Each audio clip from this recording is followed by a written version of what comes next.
live and live in color with Jiwe, man, from Newark, New Jersey.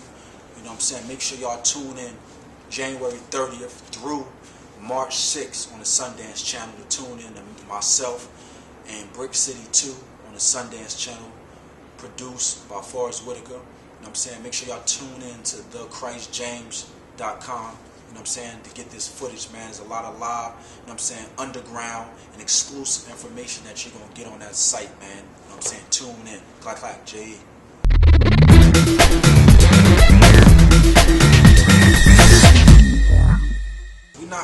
I understand that, but if you are in charge of a city, I feel you have to be in tune with all and anything that comprise that city.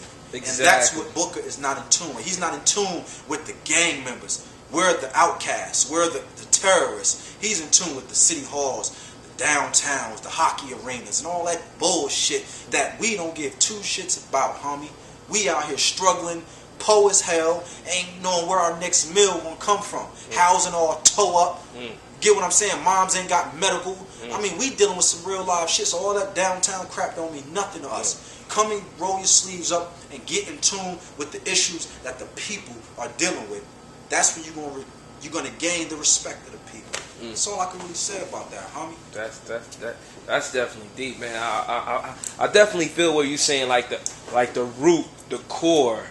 It's like they're basically, don't quote me on this, saying like they're not preventing the situation from adolescence.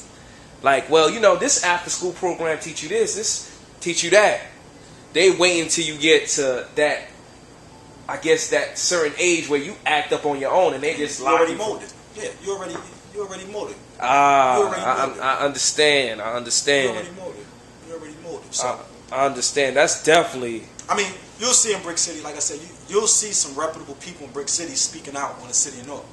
You got some real live individuals that's from Newark that are out. I mean, hey, homie, I'm talking about individuals from the city of Newark that when these murders are taking place, when there's police brutality taking place, when these police is out here shooting individuals with their hands cuffed behind them, shooting them.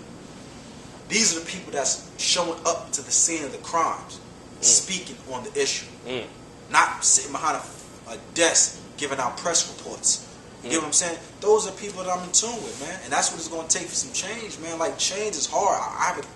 Change hurts. It hurt, man, because to go against something that you've known majority of your life, not only does it hurt, but that's sacrifice. We all not wired right, man. A lot of us is crack babies, homie. Crack babies. Talk about when they came out the womb, their mind was getting high. And you expect this motherfucker to sit there and rationalize and think with logic like you would. It's not happening. So therefore, that tells you have a bigger issue at hand.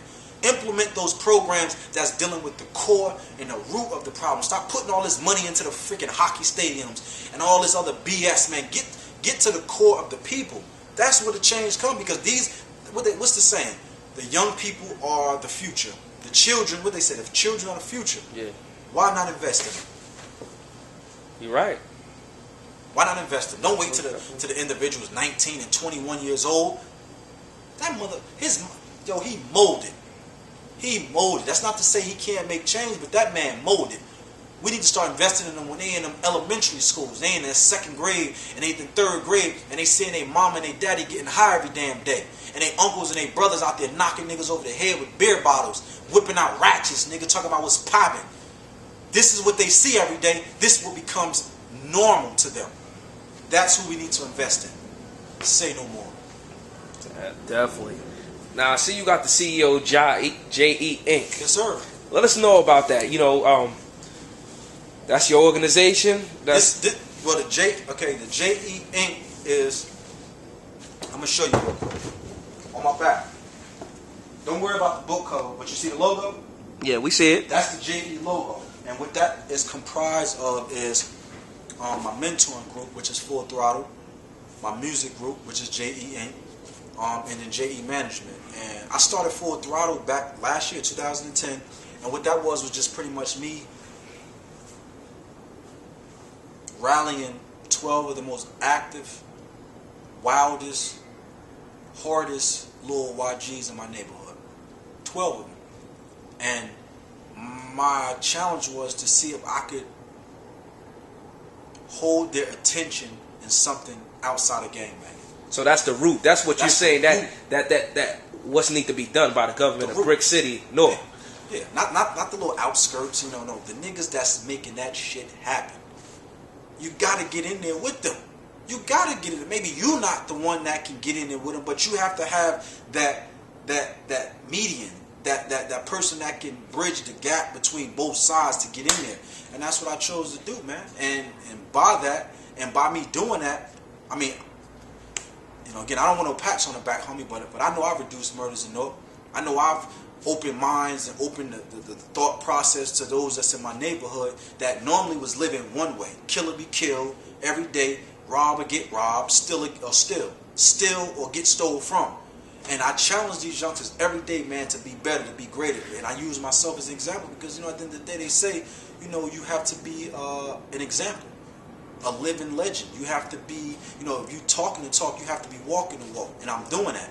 And they see that, you know what I'm saying? That's why I started Full Throttle. So the whole JE Inc. is just my movement, Jiwe era. That's all JE is about, Jiwe era, man. It's my era, you know what I'm saying? I'm challenging my little homies. Those that's 14, 15, 16, 17. They all under 18 years old.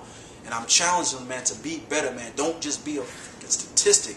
We know your mom's is on dope. My mom was on dope. We know you don't know your daddy. I didn't know my daddy. We know you got 2 siblings in the house. I had a younger sibling in the house. We know you ain't got money in the house. I didn't have no money in the house. We know you live in the heart of the gang territory. I lived in the heart of the gang territory.